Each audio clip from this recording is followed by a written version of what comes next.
Hey guys, welcome back to the CD Automotive YouTube channel. Today, got some exciting news, got something new to work on over here. The story behind this car, it was an ex-rally car running the local rally series. I think it actually even ran in a couple of the national events as like in the support categories. I'm not too sure on that, so don't quote me on that. But my buddy Jared bought this thing a few months ago, and he's slowly been collecting parts for it. Obviously it has been raced before, and a little bit of the history that we do know is the car rolled over about 3 or 4 years ago at an event that we were actually attending. We saw the car roll. So the whole front section of the roof where that funny vent is, the car landed on there and squashed it all. So if you look at it from the inside, it's all pretty banged up over there. So obviously Jared, being the neat freak that he is, he wants that all sorted out. So what I'm going to do here is I'm going to cut the roof skin off, and we've gone and bought a second-hand roof out the junkyard, cut that off a fairly straight body. I think the car was actually, it wasn't crashed or anything, it was a paper story. They couldn't get papers for it, deceased estate, something like that. So anyway, so it was a very straight car. We cut the roof off there, and we're going to graft that roof onto here now. Obviously part of the rules for the series that the car's going to race in, those funny vents aren't permitted. So we would have had to have closed that up anyway. And then obviously the whole roof's just full of body filler, and then on the inside, I'll show you guys now, it is just been hit out with a hammer. So it's peppered full of dents on the inside, and obviously we want to resolve that. So yeah, so the plan of action is I'm going to cut the roof off, weld the new one on, and then from, as you can see, the car's got no suspension. Jared's busy sourcing all that stuff. I think he's got 90% of it. But at this point, we don't want to fit it. We want to get the roof done, get the bodywork all sorted, get the car to the paint shop on a pallet, get the car painted. Once everything's painted, obviously we can get into the wheel wells and everything without the suspension all being there, and we won't get any overspray on the suspension and that sort of stuff. And once that's all done, then obviously the suspension goes in, and we'll start putting the car together from there. Obviously, first and foremost, get it rolling, and then we'll start going engine, gearbox, wiring, that sort of stuff, windows and the rest of it. And yeah, hopefully, Jared, I think, is a little optimistic. He's hoping 6 months he'll have the car running.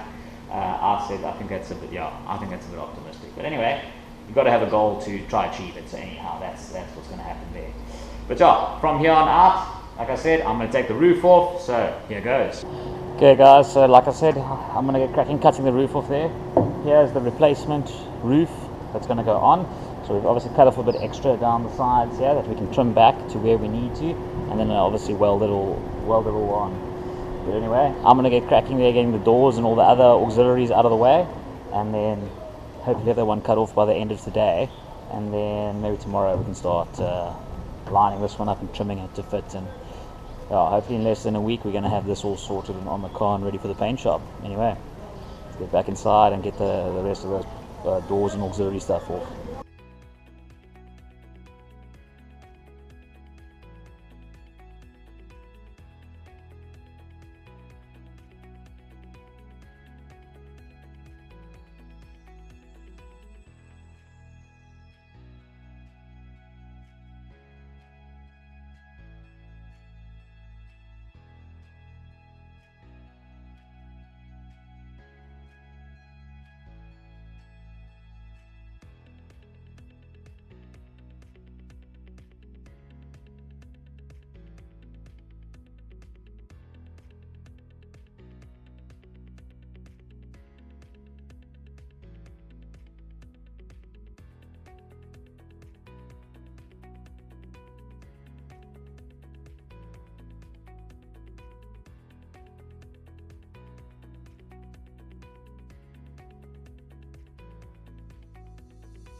Okay guys, so a bit of an update. I've got the doors and everything off and all the rubbers that go around here. I've marked with a pen where I want to chop the roof off.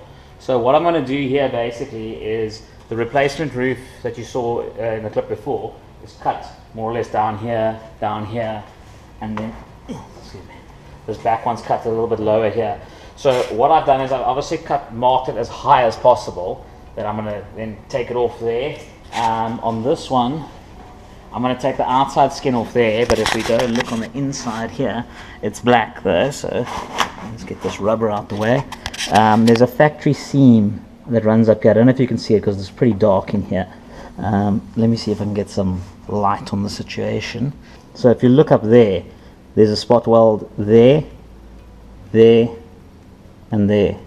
So I'm going to take that section off on that mark on the inside, so that'll be a factory seam when I put it back. And then I'll just split it down, the spot weld there and there, and then weld those in, and then weld this one up again.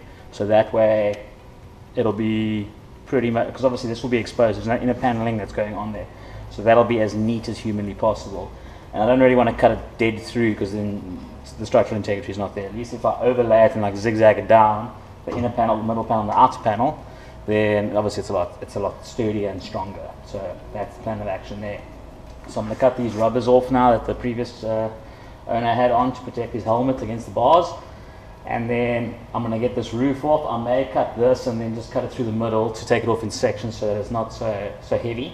And then yeah, get these cut and get this roof off, and then we can start miking up the new one and getting it on. See here, I just walked around the car off camera and I just made some measurements to some critical points to make sure that obviously once I'm done putting the new roof on, the windscreen fits, the doors are high enough. So I've measured from those points. There's my measurement there.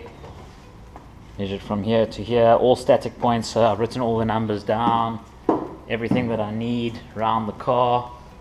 So there are some more numbers.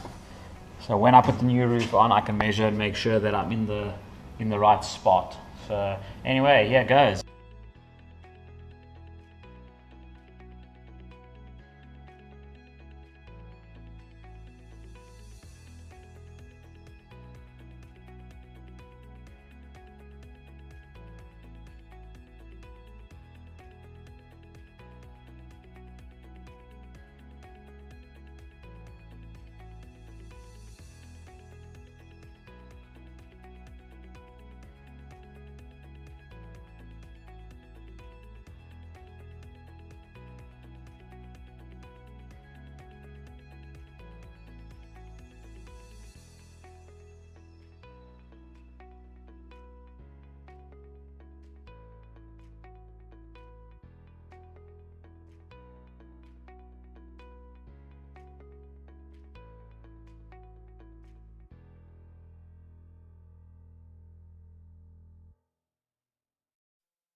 Okay guys, bit of an update. The roof is off.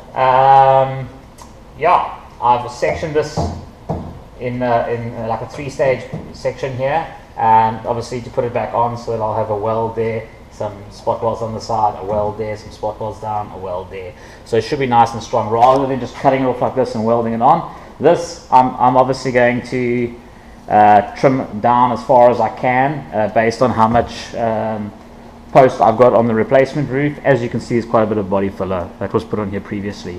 So this is the reason we're trying to, we are doing this to try to get rid of the bad repair that was on here first. The back section as well, it's going to be welded around the inside. I'll basically cut a section out here so I can create a window that I can get inside to weld, and then I'll weld the window back there and there. And that solves this problem here.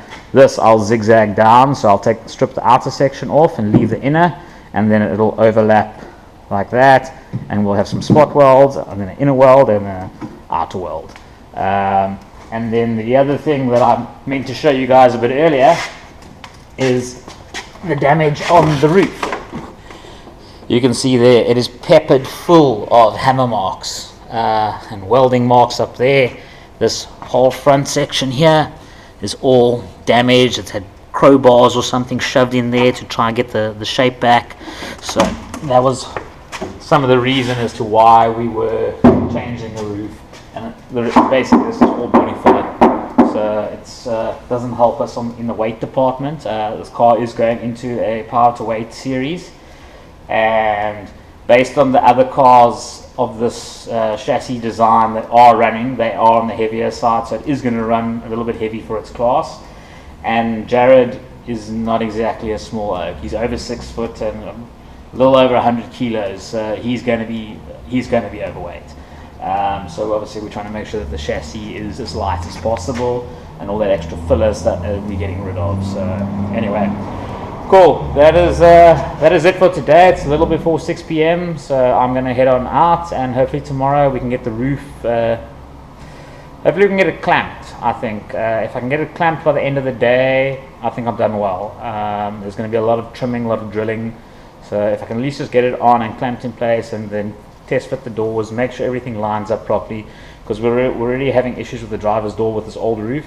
It was under a lot of strain. So yeah, we want to make sure that there's none of that.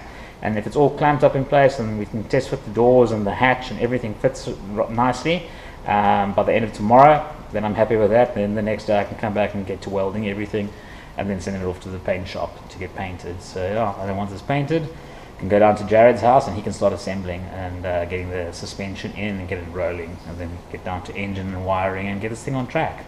So yeah, long road ahead, but anyway, let's crack on with what we got to do now. So I'll see you guys tomorrow and we'll get that roof lined up.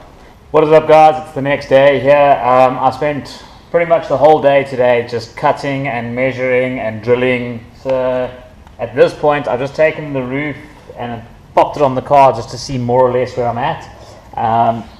So like I said earlier, it's like a three panel process here. So if you can see in here, this inner panel I've cut a little bit longer, obviously to match up. There's a little square hole that was there. I don't know if there's another one in the panel that we can check with, but I'm going to line it up across there and then weld that edge, obviously once it's closer. And then the inner main structural panel, so this steel is about twice the thickness of the inner edge and the outer edge. So this is the one that carries the load. It's the real strong structural one. As you can see here, this post is also cut. Again, this is the strong structural 3mm piece of steel. This is like 1.5, 1.6, and this one again also 1.5, 1.6. Obviously this needs to come down, and hence why I've cut this window out, so that I can get to this panel to weld it once it meets, and then obviously this on the spot weld marks on the inside. So if we go have a look in there, you'll see that lines up on the marks up there. Okay, and obviously the gap is so big here because I haven't quite finished cutting this section here. So I was just putting it on here to more or less mock it up, and number two, also just get the roof panel out of my way. It's lying on the floor and in the way. So for tonight I can park up on the roof of the car, or where it's supposed to be on the car. So anyway, that's that. So the plan of action is, obviously it's fairly late in the day today. I've got all this lined up on this post, that post, this post. So the next thing to tackle, you can see my lines here, keep this, obviously I want to overlap this onto here and then cut through both of them, and then it just gives me a thin line to weld up. But the inner structure again needs to be cut. So this will have to be cut out. We'll keep this little window out, same as this section here, that we can get to the inside panel to weld it onto its corresponding piece up in there. We'll weld around the back side once that's cut and everything, and then the inner panel here will overlap the outer panel here. But again, that has got to be trimmed up to there. So there's a lot of measuring, and it's the age-old analogy of measure 18 times, cut once, or measure 3 times, cut once, whatever the wise old men used to say. But yeah, anyway, so that's been the case today. I've been measuring, and then making a cut and making sure, and then taking the panel that I cut off, overlapping it on the holes from the other ones, just to make sure that I don't cut too much. Because that's the last thing you want to do, is you cut too much and then you're left with a gap like this to weld close, which is obviously a huge problem. And then if you end up splicing a piece back in, you've got unnecessary cuts. Obviously this window here, having a weld there and a weld there, is a very necessary cut in order to get the structural panel on the inside welded.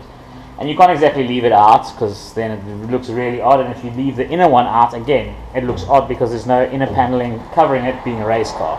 That also sits exposed. So it's got to, this, like I said, is a very necessary extra cuts to make.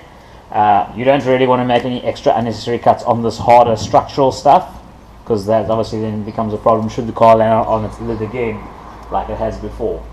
But anyway, making progress, and hopefully I'm going to see if we can get this thing to the point of actually welding it tomorrow. So anyway, I'll catch you guys back here. Like I said, I spent an entire day just measuring and cutting and measuring and cutting. So let's get back on it tomorrow and see if we can get it done. Catch you then.